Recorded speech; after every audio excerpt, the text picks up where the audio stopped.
Setelah kekacauan yang kemarin terjadi pada Moto2 Heres, sekarang saatnya kita menatap kepada race berikutnya, yakni di Moto2 GP Prancis atau di sirkuit Le Mans. Di klasemen saat ini kita masih di posisi pertama meskipun jarak poin semakin rapat dengan si Aron Canet yang sekarang ngepangkas menjadi 4 poin saja, dan kemarin harusnya kita meraih kemenangan tapi karena red flag akhirnya dibatalkan.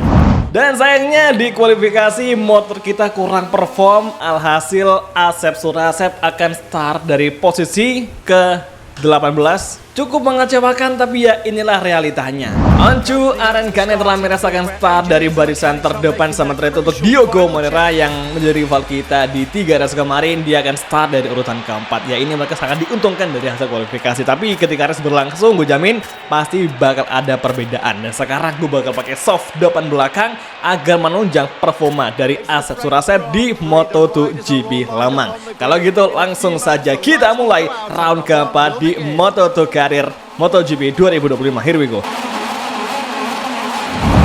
Oke semua, dan inilah dia sesi race kelas Moto2 round keempat Le Mans Grand Prix, it's on the way.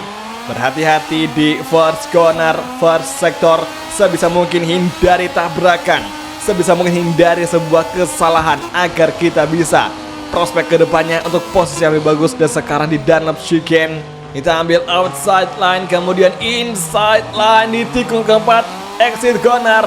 Namun Arbolino langsung overtaking, dan fun fact-nya di race kali ini Asep bersama Tony Arbolino startnya bersandingan, yang mana si Tony itu ke-17 dan Asep di urutan ke-18. Kita ambil outside line, hindari kontak dengan Alonso Lopez, kembali ke inside line. Apakah bisa mengovertaking di sini? Langsung saja kita geber Pramac Moto2 dan kita overtaking Alonso Lopez di braking zone tikungan ke-8. Masih ada defense dari David Alonso dan langsung kita overtaking lagi di exit tikungan ke-8. Sekarang kita mencoba memburu Jack Dixon menuju tikungan ke-9.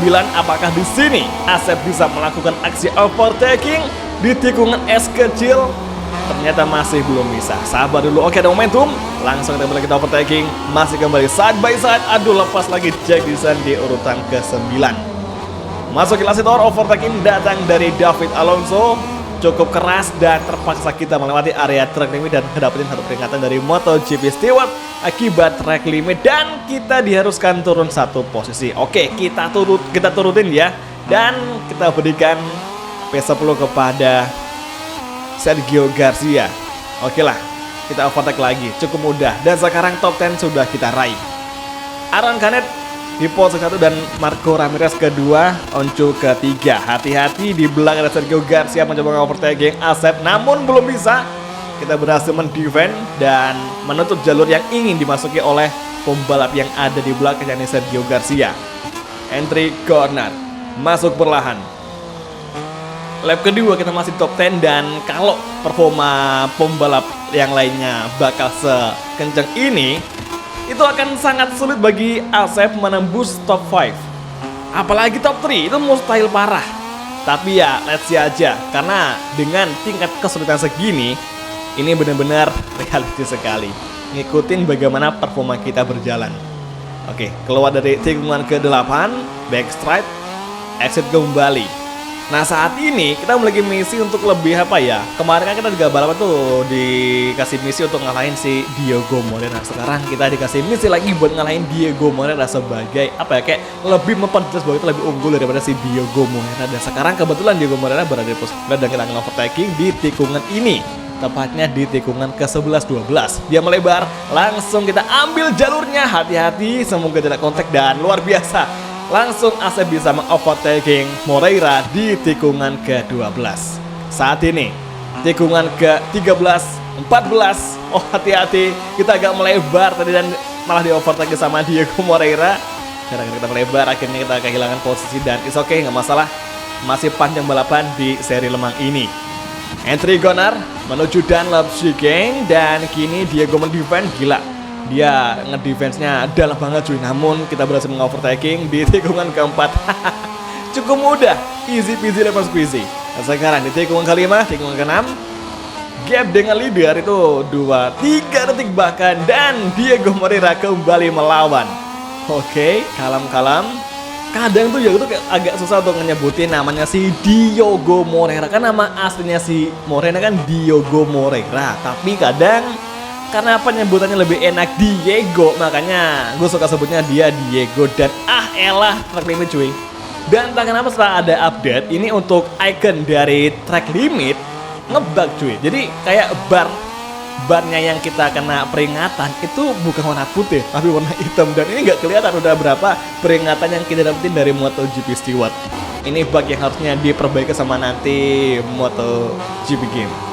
Oke, exit corner menuju tikungan ke-11. Here we go, entry corner kembali. Nah sekarang gap kita sama leader itu 2,8. Yang semula 3 detik kan sekarang udah mulai kepangkas menjadi 2,4 bahkan. Jadi gue rasa kita ada improvisasi di lap ketiga ini. Meskipun Marco Ramirez masih menjadi fastest lap of the race. Oke, lap keempat kita masuki dan here we go. Fokus ke fighting. 2,5 gap dengan leader yakni Aaron Canet. Jack Dixon masih di urutan ke-8 dan maksudnya Colin Veyer di urutan ke-7. Nah ini lagi kadang gue tuh suka salah nyebutin antara Vietti sama Veyer karena kan inisialnya di leaderboard itu mirip-mirip. Kalau Vietti kan Celestino Vietti, elah ada overtaking dari Diego. Oke, kita lawan lagi, cukup mudah. Agak ngeganggu si Diego tapi cukup mudah kita kalahkan. Jadi oke, nggak masalah. Ya kita anggap aja sebagai masalah kecil yang lagi menerpa si Asep Surasep. Jadi kayak suka salah penyebutan antara si Vietti sama si Colin Veyer karena kan inisialnya di leader betul mirip-mirip. Jadi kayak si Vietti kan CVIE, nah sedangkan kalau Veyer itu kan CVEI, jadi kebalik antara E sama I-nya. Jadi kadang gue suka salah sebut antara Vietti sama si Veyer. Jadi ya mohon maklum aja. Oke, tikungan ke-9, tikungan Shigen menuju tikungan 10. Let's go, full gas kembali dan gap cukup rapat. 2,3 gap dengan leader. Semoga ada kesempatan untuk Asep improvisasi. Oke, ini ada yang melebar, termasuk Jack Dixon juga. Hati-hati, ada kontak dengan kawan dan kita overtaking. Colin Veyer cukup mudah. Seseorang jatuh sepertinya. Pengisi tempat kedua yakni Marco Ramirez terjatuh di antara turn 13 turn ke-14. Secara nggak langsung Asep naik ke tempat ke-7 saat ini. Namun tadi kita agak nge-shortcut sehingga peringatan kita dapetin lagi. Oke, kini Dixon akan kita kejar di lap kelima. Kompon double soft kayaknya bagus banget untuk GP Lemang cuy. Ini aja hingga lap kelima kompon ban kita itu untuk tingkat degradasinya nggak terlalu parah, masih bagus. Oke, exit corner. Sliding. Hati-hati. Kita terlalu agresif tadi ngebuka gas. Ya elah, alhamdulillah Barry Batus jatuh. Kita naik lagi di posisi ke-6. Luar biasa, kayaknya para pembalap udah mulai kehabisan ban nih. Entry corner tikungan ke-8. Kini Jack Dixon dalam ancaman. Bersiaplah Jack Dixon untuk kedatangan dari Asep Surasep yang akan mengambil tempat kelima. Lurusan di backstride sektor 3 akhir. Masih memburu Jack Dixon. Kemudian early braking. Tikungan ke-10 kita libas. Dixon masih belum bisa. Dixon masih memblocking jalur inside line yang ingin kita masuki. Entry corner menuju tikungan ke-12. Masuk perlahan. Kita masih menempel laju dari Jack Dixon. Kemudian disinilah momentumnya kita overtaking Jack Dixon di tikungan 13. Finally, tikungan ke-14 Asep menjadi pengisi tempat kelima. Finally, kita berhasil tembus di top 5. Dan sekarang Senna Agius, pemenang GP Silverstone kemarin, akan segera kita buru. Namanya legend ya, Senna, Ayrton Senna. Tapi ini kan di Moto2 cuy. Oke, kita agak melebar kembali ke racing line. Dan sekarang lap ke-6, lap terakhir di Moto2 GP Prancis. Sekarang rival kita adalah Jack Dixon. Di race kali ini Dixon kembali melawan. Hati-hati, masih terus. Sekarang bahkan ada juga Diego Moreira ikut campur untuk battle top 5. Hendrickson kembali di tikungan ke-7, masuk perlahan kita overtaking Diego Moreira, dan saat ini Dixon, masih Dixon, Asep kembali melawan dan akhirnya di braking zone. Asep kembali mencoba defend, namun Dixon cukup berani buat leg braking. Bersiap-siap di exit corner, backstride 1-3 gear. Kini Asep menjadi penguasa tempat kelima lagi. Saya mengovertaking dan mendefend Jack Dixon di tikungan ke-8. Namun sekarang masih ada waktu bagi Jack Dixon melawan balik. Hati-hati, keep fighting. Last sector memasuki dan sekarang exit corner. Memasuki 4 tikungan terakhir. Turn ke-11, turn ke-12. Masuk perlahan. Dan sekarang 2 tikungan terakhir.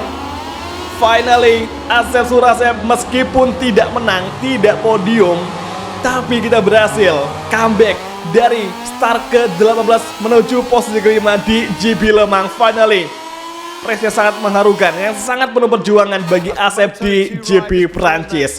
Kan menang Oncu 2 dan Philip Salah ketiga, sementara itu Senna Agius, pemenang GP Silverstone di race yang asli kemarin, dia finish keempat dan Asep mengunci 5 besar. Alhamdulillah. Dixon 6, Diego ke-7 dan Colin Veyer ke-8, sementara itu Sergio Garcia ke-9 dan pengunci top 10 adalah David Alonso.